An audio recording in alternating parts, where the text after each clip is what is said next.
अपवर्तन चैप्टर जो है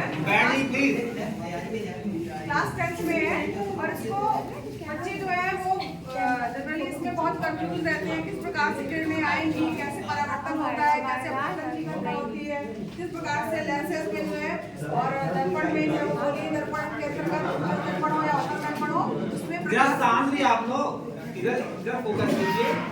आप लोग बैठ जाइए, चेयर कहीं बैठ जाइए, वो बना रहे खड़े मत रहिए, आप लोग बैठिए, पीछे बैठिए।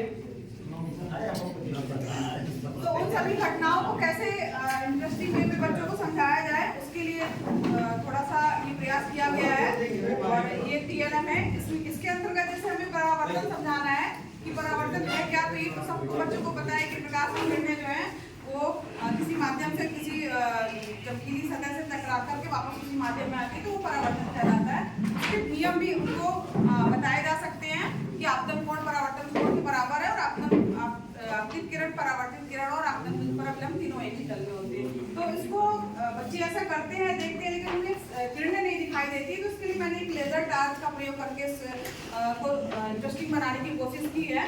तो यहाँ पर आप देख सकते हैं ये एक दर्पण आपको दिखा सकते हैं और दर्पण रख करके आप ये लेजर लाइट से आप जब भी प्रकाश की किरण डालेंगे, ये मान लीजिए इसका आपतन बिंदु है, तो इसमें हम किरणों को डालने पर आप देख रहे होंगे कि ये स्पष्ट रूप से आपको दिखाई देंगी कि प्रकाश की किरणें जो है वो किस तरीके से उनके बीच में परावर्तन की घटना हो रही है। इसके एंगल आप चेंज कर करके जो है नाप करके वो परावर्तन की घटना को और देख सकते हैं, उसके नियम को अच्छे से समझ सकते हैं बच्चे। दूसरा चीज जो है इसी चैप्टर के अंतर्गत आपका है अपवर्तन की घटना। तो अपवर्तन के लिए आप जो है कांच के गुटके का प्रयोग करते ही हैं, करवाते होंगे आप लोग। तो उसमें कांच के गुटके में जब अपवर्तन की घटना कील लग के हम लोग करते हैं, मगर बच्चों को ज्यादा समझ में नहीं आता कि हाँ कैसे मतलब किरणें आ रही हैं, कैसे उस माध्यम में उस तरफ से टेढ़ी दिखाई दे रही हैं। इसको स्पष्ट देखने के लिए जो है इसको भी आप ऐसे दिखा सकते हैं कि ये देखिए ये एक प्रकाश की किरण है, किस तरीके से एक माध्यम यानी हवा से कांच के अंदर जा रही है तो वो अपना मार्ग जो है वो चेंज कर दे रही है, स्पष्ट दिख रहा है। और यहाँ पर अपवर्तन की घटना जो है समझा सकते हैं और अपवर्तन के नियम को भी अलग अलग एंगल बना करके उनको बता सकते हैं। तो ये अपवर्तन की घटना हो गई। इसी तरीके से आप जो है वो जो कोई लेंस है, चाहे वो उत्तल लेंस है अवतल लेंस है, उसके भी जैसे कि बच्चे जो है ये उत्तल लेंस और अवतल लेंस में जैसे ये देखते हैं मगर उनको समझ में नहीं आता कि वास्तव में हो क्या रहा है, कैसी घटना घट रही है। तो इसको दिखाने के लिए जैसे अभी मेरे पास अभी उत्तल लेंस ये उपलब्ध है, तो इस पर मैं दिखाऊंगी। दो मैंने इसके लिए लेजर लाइट प्रयोग की है और इसको एक दूसरे से ऐसा बांध दिया है ताकि किरणें जो आए वो समानांतर आए। तो आप देखेंगे कि ये जो किरणें आ रही हैं ये इनका कटान दिख रहा होगा, आपको दिख रहा है। तो यहाँ पर एक बिंदु पर कटती हुई दिख रही है, इससे हम इस घटना को समझा सकते हैं कि उत्तल है, हाँ मतलब एक जगह और इसी तरीके पास में इसका एकदम। हाँ, तो यहाँ पर दिखेगा कि वो किरणें जो है आपस में जो है वो मिल रही हैं, ठीक है।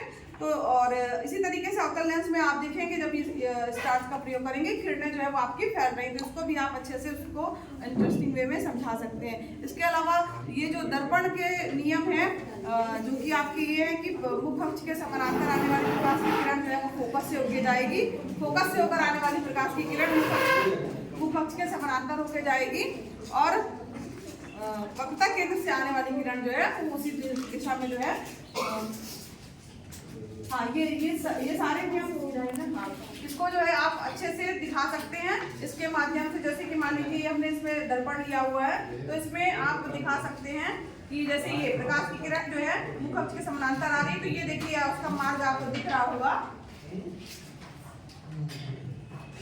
कि ये किरणें जो है मुख अक्ष के समानांतर आने वाली फोकस से होकर जा रही है।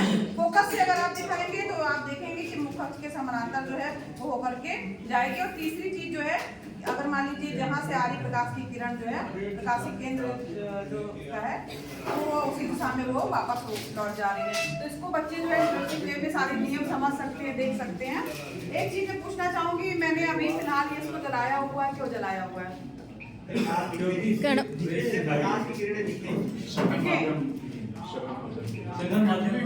नहीं सघन माध्यम में वो जो प्रकाश की स्कैटरिंग कारण प्रकाश की लेजर लाइट दिखे उसमें स्पष्ट रूप से। कौन सा इफेक्ट है? टिंडल इफेक्ट के लिए हाँ, क्योंकि प्रकाश को गमन के लिए माध्यम चाहिए। यहाँ पे थोड़ा सा प्रकाश मतलब उजेला सा माध्यम दिख रहा तो है ही है वो। है, माध्यम तो है ही, लेकिन मतलब उजेला है, और इसके लिए जो है एक धुएं के कारण जो है वो स्पष्ट हमें दिखाई दे।